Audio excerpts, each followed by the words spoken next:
I think very often with anxiety, we can be heavily critical of ourselves for being anxious. And then we have two problems. We have the anxiety itself, as if that wasn't bad enough. And then we have this punitive criticism of ourselves. And this just compounds the problem and makes it worse.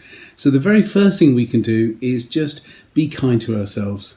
Take away the criticism and talk to ourselves as if we were talking to a friend and really trying to help them. We have to remember that anxiety is a perception of a threat based in the future. So it's a very speculative thing.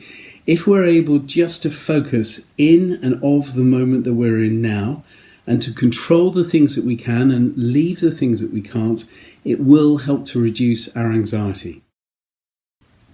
With anxiety, we can take our thoughts desperately seriously, like they really, really matter, and therefore they feel even more intense in the moment. So if we can create some distance between us and our thinking, it can help us. These brains that we have are incredibly ingenious sometimes. We can think of amazing things and be incredibly creative and productive, but frankly, all of us can also think in really catastrophic and unhelpful ways. So just to accept that we can't always trust our thinking, I think is a helpful concept. So a nice metaphor that I've heard is just to imagine your thoughts as clouds floating by in the sky. You don't have to grab hold of them and solve them and ruminate on them. You can just let the thoughts go past. Another metaphor is seeing thoughts a bit like trains that go through a station. You don't have to jump on every train. Limit the amount of media that you consume. There is so much of it now, more than there has ever been before, and it's very easy to get consumed by it.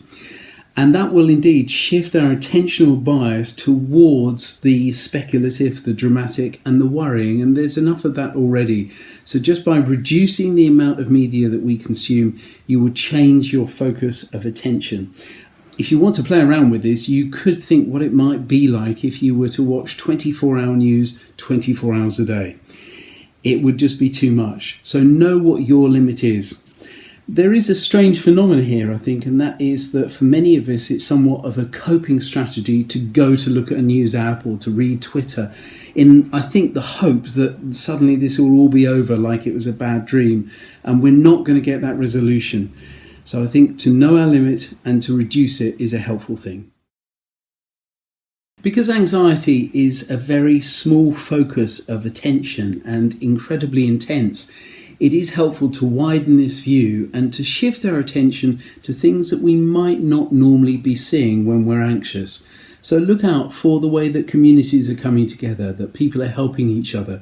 See those acts, however small they are, of hope and help and warmth and generosity. One thing you can do is, before you go to bed every night, write down 3 things that you've seen or that you've experienced that are good about today. And finally, know that this moment will pass. All of us go through difficulties in our lives. None of us are immune from that. And they do often happen, as with this, when we least expect them. But this moment will pass and we will get through it.